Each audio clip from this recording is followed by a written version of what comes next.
Hi, I'm Alexa. I was married to Peter for 8 years, but we got divorced a year ago. He confessed to having an affair with his ex-girlfriend from college for about 3 years. I never saw it coming, especially since we had a 4-year-old daughter. It was unbelievable, but it was true. We ended up getting divorced, and I decided to raise our daughter on my own. Peter married his ex-girlfriend, Mandy, a few months after our divorce was finalized. I found out about his wedding from his friends, as we didn't keep in touch after the divorce. I got full custody of our daughter, and Peter only visited her on weekends under my supervision. After his wedding, he stopped visiting altogether. I was fine with it because it meant no more awkward silences while he played with our daughter, and I tried not to kick him out. He had visited a few weekends while we were getting divorced, and I let him because our daughter enjoyed being with him. But once he stopped, I didn't bother reaching out again. It's been close to a year since our divorce was finalized, and I haven't seen him in about 8 months. Since then, I've been focusing on work and raising my daughter. That's all there is to do for me. But last weekend, Peter showed up at my door without warning. It was an intense interaction. When I opened the door, I thought he was there to see our daughter, but he wanted to talk to me. I found it strange because we hadn't had anything to talk about for almost a year. Still, I let him continue. He told me Mandy was planning on pressing charges against me if I didn't give them full custody of our daughter soon. She believed I couldn't provide for our daughter as well as they could, and that I was depriving her of a comfortable childhood. Peter demanded I hand over our daughter right away and assured me they would complete the legal procedure soon. According to Mandy, I was incapable of raising her on my own. I flew off the handle and slammed the door shut in his face, telling him to get lost unless he wanted me to call the cops. I couldn't believe he thought he could demand our daughter after ignoring us for almost a year. I wasn't fazed by Mandy's threats because they were baseless. She couldn't press charges against me for neglect just because I was a single mother. But I was scared of Peter returning and reminding my daughter of his existence. It had been hard enough to get her to forget about him without telling her the truth. I also didn't like the idea of Peter having any access to me. His demands were creepy, and it was concerning that he didn't see anything wrong with what he was suggesting. So I decided to move in with my parents for a while until I felt safe enough to live on my own. It was convenient because my nanny could take a break. 2 days after Peter's reappearance, I moved in with my parents and have been living with them since. I didn't hear from Peter until 2 weeks ago when he showed up at my parents' place. He knew this was the only other place I was likely to be. But now, with my mom and dad with me, I felt more confident and ready to fight. My daughter was asleep, being looked after by my mother, so I was free to say whatever I wanted. Peter looked upset and told me they couldn't press charges, but he still thought it was unfair that I had taken full custody forcefully. He admitted the real reason for his return was that he and Mandy felt the void of our daughter's absence. Even though Mandy wasn't her biological mom, she had met our daughter several times while Peter and I were still together. Whenever Peter took our daughter out, they would meet Mandy. They began to think of themselves as parents, and Mandy believed she could have been a good stepmom if given the chance. Peter said it was unfair of me to file for full custody just because he cheated. Knowing it was unlikely he'd get joint custody since our daughter was still young, and he'd been cheating for 3 years, Peter didn't stand a chance. One major reason he didn't get full custody was his demanding job, which required long hours and frequent travel, leaving him little time for our daughter. I barely knew Mandy, so she wasn't even considered for custody, despite her relationship with Peter. His lawyer could only secure visitation rights for him, but I don't see how that was my fault. Peter messed up his chances by cheating, which played a huge role in the custody battle. After the divorce was finalized, he pretty much gave up and let me have full custody. So, I honestly don't understand why he's blaming me. Peter told me he wanted to reconnect with our daughter, and so did Mandy, which is why they were asking for another chance.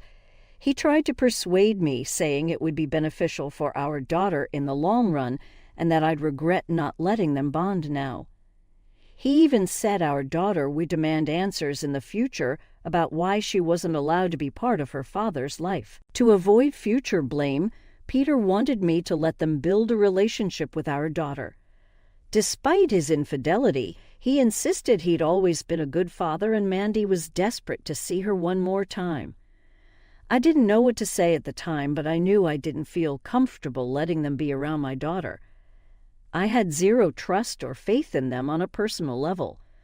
My husband had betrayed me and lied to me for 3 whole years, and I hadn't let go of that yet. Mandy had been with him all along, so for them to ask to be a part of my daughter's life seemed ridiculous. I didn't know if I did the right thing, but I told Peter it was too late to change the past. He needed to accept that our daughter wasn't his anymore because he'd been absent for the last 8 months of her life. It had been really difficult to explain his absence to her, and I wasn't about to do it all over again just because he and his wife wanted to be with her now. I told him to go away again and shut the door. He did leave at the time, but since then he's been texting me nonstop, trying to persuade me to let them have a shot. He keeps insisting that our daughter needs him as much as she needs me, and that I'll regret my decision when she resents me in the future. It's gotten to the point where I genuinely don't know if I'm doing the right thing by keeping them apart. Am I the asshole for not letting my ex-husband be a part of our daughter's life after he cheated on me and cut us off for 8 months? Update: I decided against letting him back into our lives.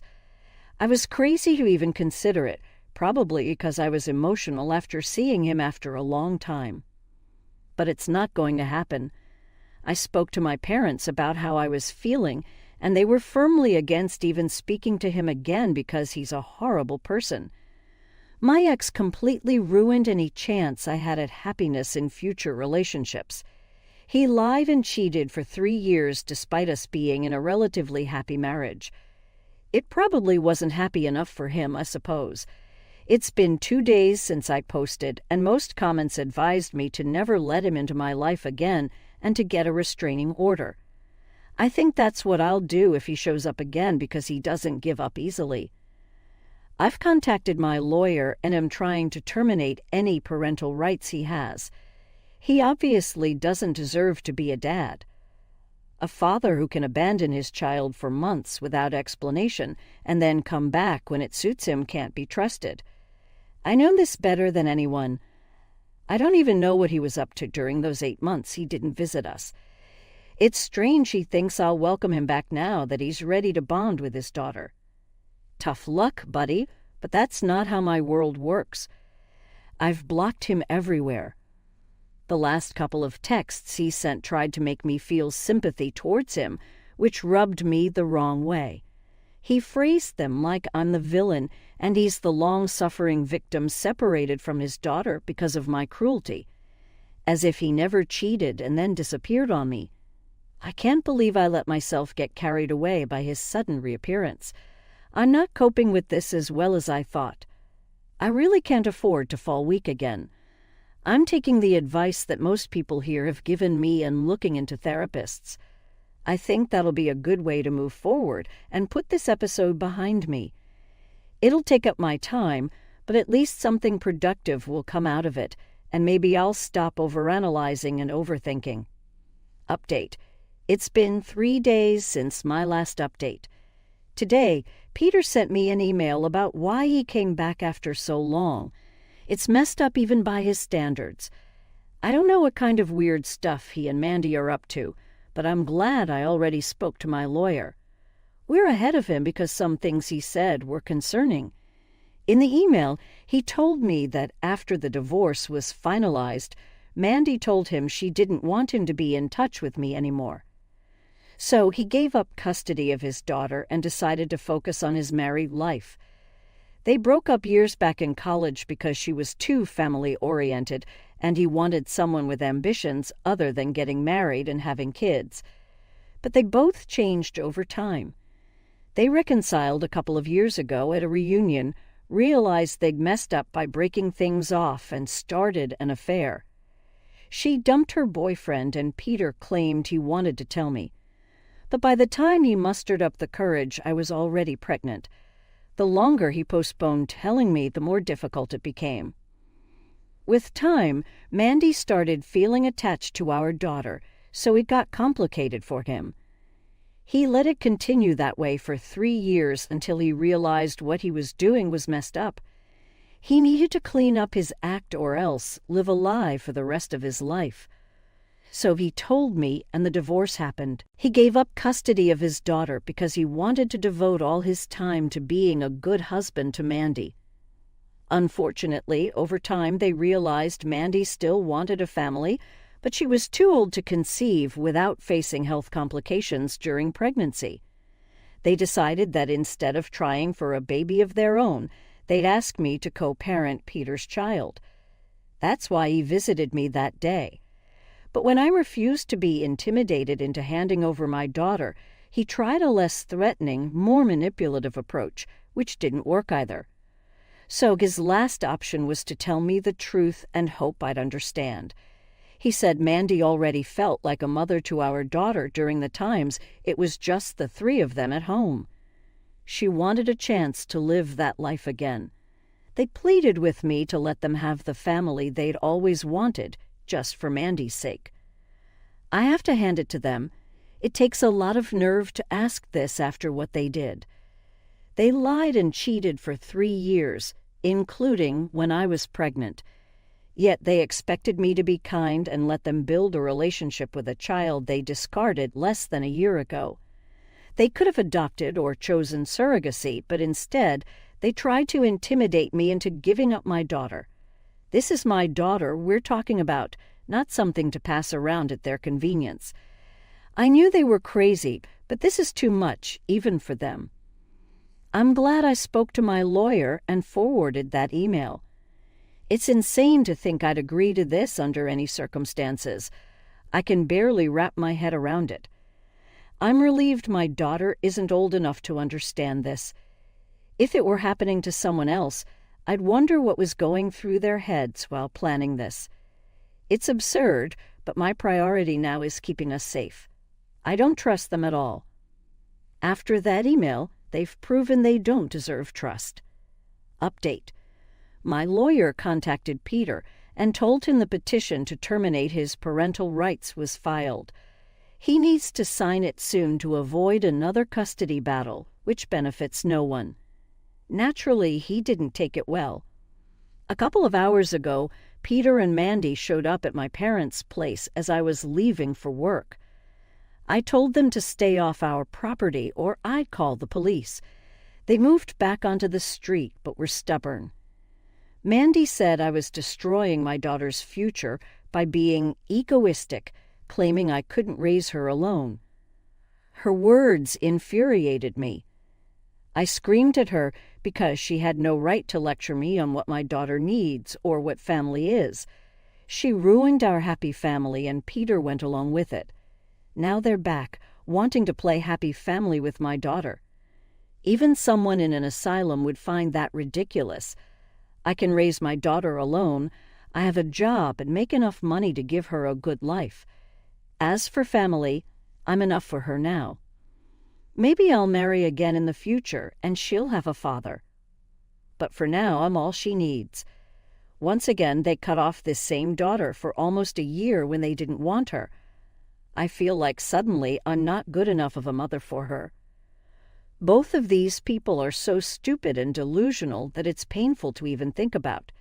When I told them to leave because I was late for work, Mandy threw a tantrum right there on the street.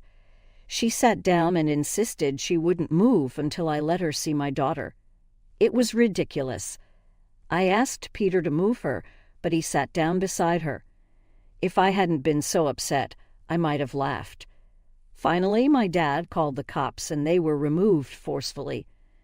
They kept arguing and threatened to protest, claiming I was depriving my daughter of a happy life on purpose. That word, deprive, triggered me. I'm doing my best for my daughter. When she grows up, she'll appreciate that I didn't let her psycho dad take over her upbringing. Who's to say she'd be safe with them? They could literally abduct her if they felt like it. They've proven they have no concern for anyone else. I let them know exactly what I thought of them, but they insisted I was keeping them apart out of a personal vendetta. After what they did to me, who wouldn't feel this way? The arguing went on until the police showed up and took them away. They showed no regret for their behavior and threatened to return, saying they wouldn't let me keep them away from their daughter. Feeling paranoid, I decided to stay home and file for a restraining order today. Their behavior scared and amused me at the same time. I'm moving to a new apartment soon because none of my old addresses feel safe anymore. Peter doesn't know where I live now, thanks to the restraining order. I have full custody of my daughter. These past few weeks have been tense. My ex-husband harassed me with texts from multiple numbers, and Mandy spread nasty rumors. They tried to bring me down, but it didn't work. I've told my friends not to mention them to me again, nor share anything about me with them. My daughter is okay, I'm okay, and that's all that matters. I'm all the family she needs.